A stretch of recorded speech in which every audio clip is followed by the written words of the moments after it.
How's it going, everyone? This is, I guess, a public service announcement here, in a way. I've always been fascinated that not more people are aware of what placebo really is. And so I want to start off by saying that the placebo effect, in my opinion, is one of the most valuable medicines that we can be aware of. We in the West have all types of pharmaceuticals. We have all types of therapies and different types of infrared saunas and foot spas and all these things that are supposed to pull toxins from our body and intermingled with all these new age and old age ideas about how to treat these conditions. And many times Western medicine has been phenomenal in tackling things like infections that otherwise we couldn't handle, and traditional medicine has been great at handling things as well in its own right, at least to the people who believe in it. And I think that that's the biggest key right there, is belief. And that's what placebo is. It's the belief that something is going to affect you in a certain way or not affect you in a certain way, which is the nocebo effect, which if you don't believe something's going to work, then it might not. If you look at clinical trials, basically, I'm not going to get into the technicalities of what placebo really entails, but it is kind of it throws a wrench in the gears of modern medicine. They have a really hard time understanding placebo because Western medicine has always handled the mind and the body as separate. And we know now that mind-body, it's kind of like, if you think about the mind and body, it's kind of like saying space and time. We identify them differently.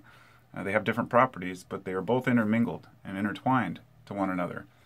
So the space-time and the mind-body are, in a way, I guess that's a good way to look at it. If we have a physical illness, it can manifest as, let's say, a headache. If you eat something that was bad and you know you're going to be sick, you'll feel it in your head. You can get a headache. Well, likewise, a headache can cause you to feel nauseous. And, that's the vagus nerve that goes from the brain all the way down to the stomach. There are several nerves like that connect all of our organs and help our body to communicate. Now, there can be a loss. Well, let's just say, I don't want to get too far off track, and I want to keep this relatively simple. There can be a major loss in trust in doctors today because a lot of people feel like doctors don't take them seriously, might write off their symptoms or, not really hear what they have to say. And I'm identifying with people who have what they call chronic illnesses, a recurring illness that could be mind manifested. Now, I'm not going to get into the details of this because some people are very sensitive on these topics.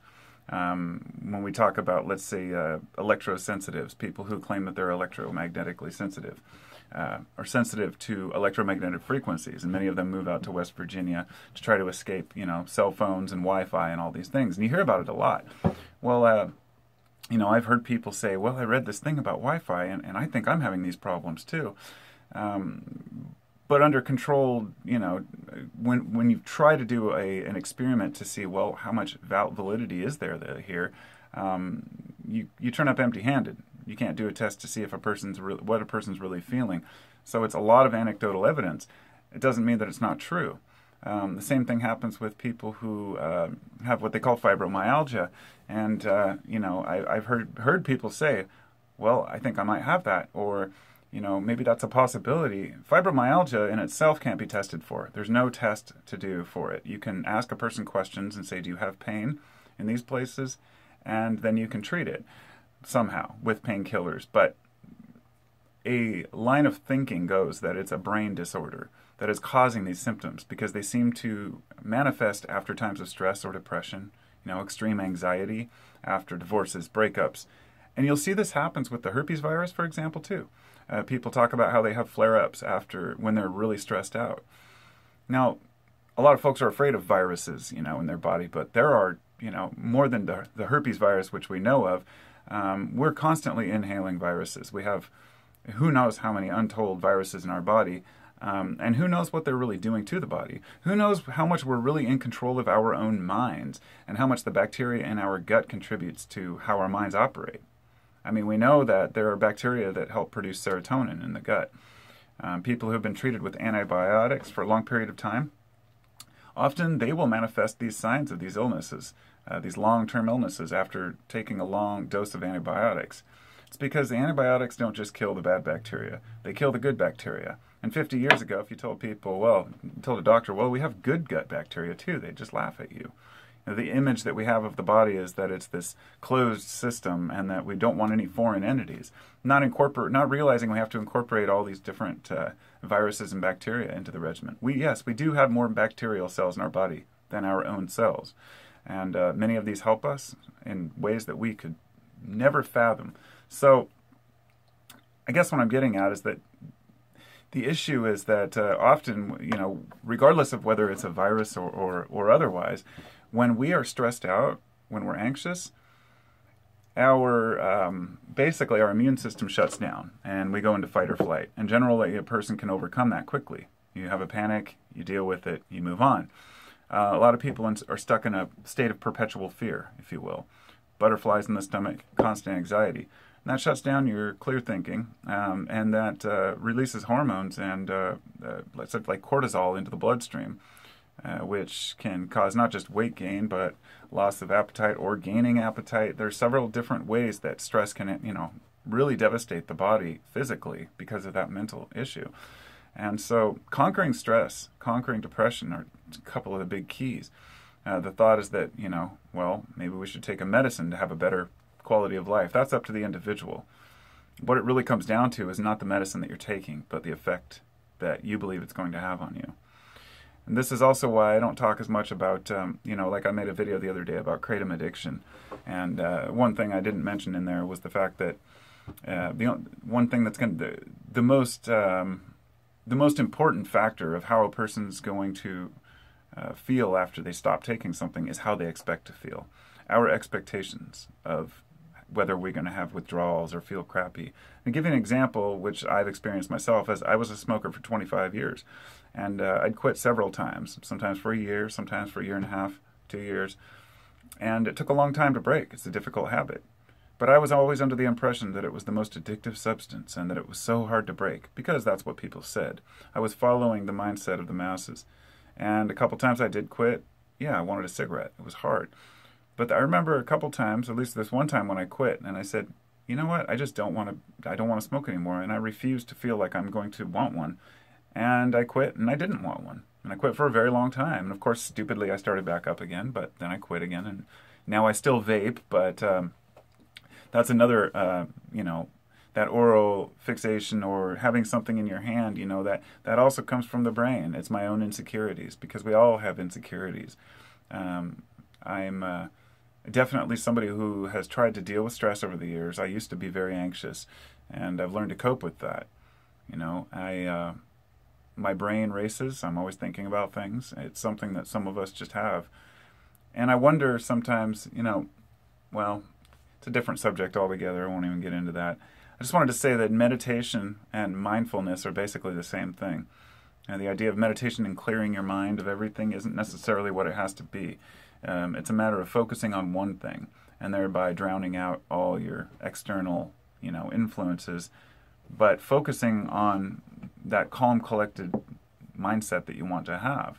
And I'm just talking out my ass. I don't meditate, and I should. I have a really hard time even taking a moment to, sit down and just think and relax. I'm always moving along, but that can help with the motivation later. And so remembering that the word disease means dis-ease. It means your body's not at ease. When we have the image of the word disease, we think, oh, we have this illness, this lifelong disease where we're going to have to take pharmaceuticals. And if you go into a doctor and they say, oh, you have this affliction, yeah, we're not sure what it is, but it's going to be lifelong and you're going to have to take meds for life, and you believe them, then you probably will. And I think this is where Western medicine and what, traditional Chinese medicine, as Indian, Ayurvedic medicine, all of them have a little bit to offer, but no one is complete.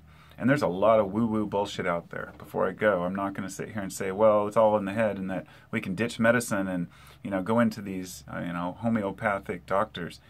I watched a show the other day about these people who, there was this one lady who went into this, I don't know how many thousands of dollars were spent on these, but they have these things called infrared spas. And they also have what they call cupping. You know, you've seen it. The Olympics kind of brought it into the limelight because some of the Olympic, you know, people were doing it, and a couple of famous Hollywood stars, I guess. It's where they, you know, heat up the inside of a glass cup and stick it on you, and then it pulls your skin. It's somewhat like bloodletting or leeching. It doesn't really pull the blood out, but it's supposed to remove toxins. I can say it's complete bullshit. There's nothing that pulls toxins out through your skin. Less than 1% of heavy metal toxins are excreted through the skin. A majority are through the kidneys. There was another one where there's this foot bath. It's an ionic foot bath that who knows how much it costs to take. And as the water turned brown, the doctor lady was saying, "Oh yeah, look, that's the impurities. That's it pulling all this out of your feet." And the idea is that you put your foot in this ionic foot bath, and that the negative ions attached to, or the positive ions attached to the negative ions and the impurities or toxics, you know, toxins in your body, and pulls them out. The truth is that the water turns brown because of the interaction with the metals in the water and perhaps the metals in the foot bath itself, or just on your feet. There are no detoxing methods that you can just pull toxins out through your skin.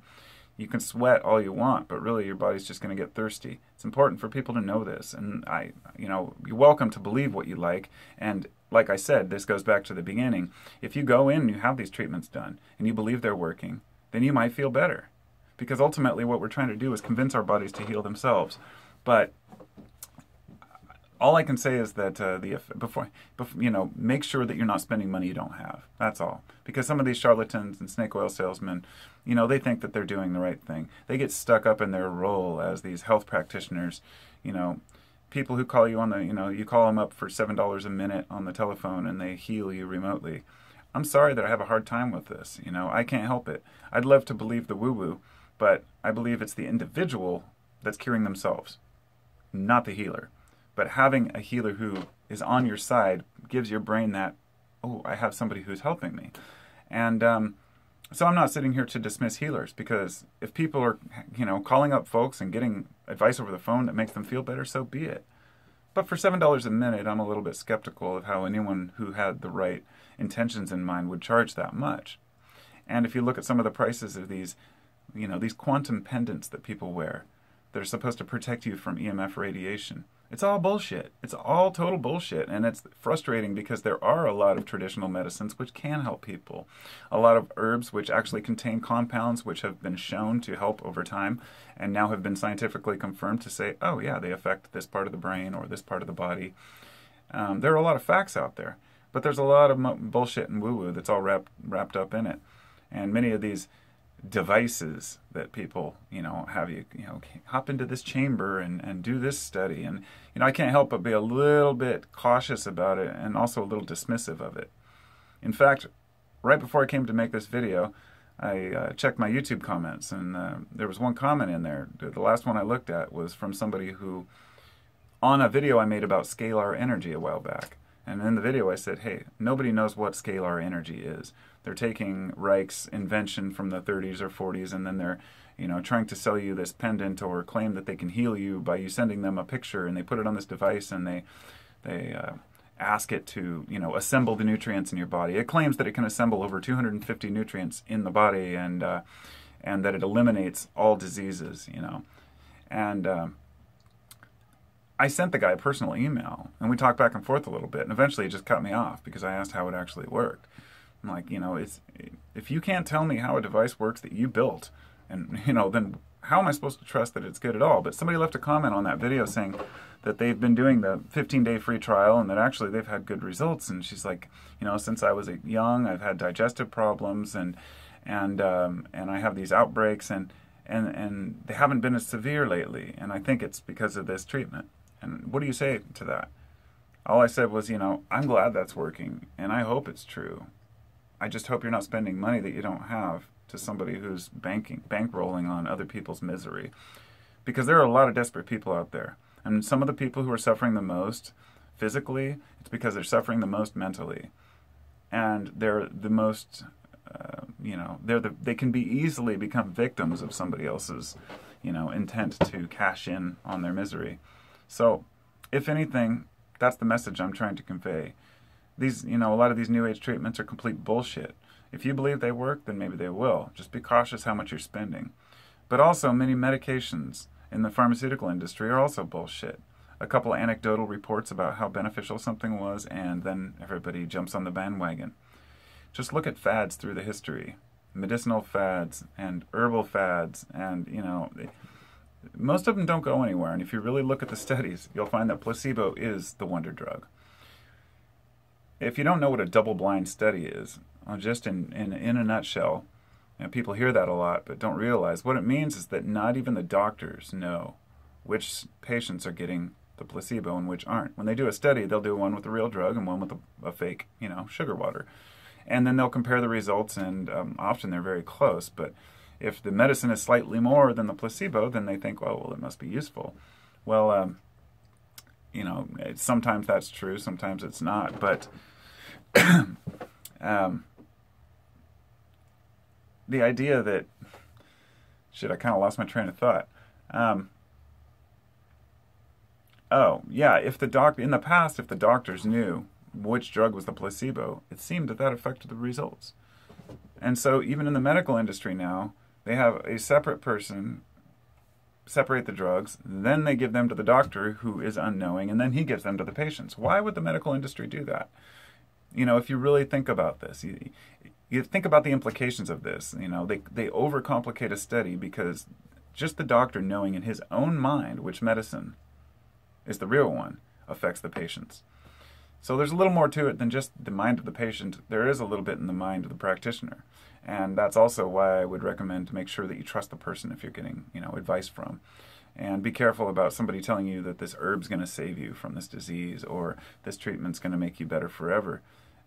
It's a very difficult bridge to gap between what really works and what we think works, and maybe there's very little difference. Maybe it's just our collective belief in many of these things that has them working at all, or a synergistic relationship where we've evolved with all these plants and with all these animals. You know, our neurochemistry, our body chemistry is very similar, many structures to plants and to fungi, and you know, we interact with the environment in a way we don't quite understand. So that's all I wanted to ramble about. Placebo is a super important thing to understand, in my opinion. And just waking up in the morning and putting the mindset out that today I'm going to actually be happier, I'm going to do better, you can do it. And everybody wakes up with those days. You know, lately I've just been down. I haven't wanted to do anything. I haven't felt motivated. I'm forcing myself to do it because life goes on and it could always be worse. So keep positive thoughts, and talk to you later. Peace.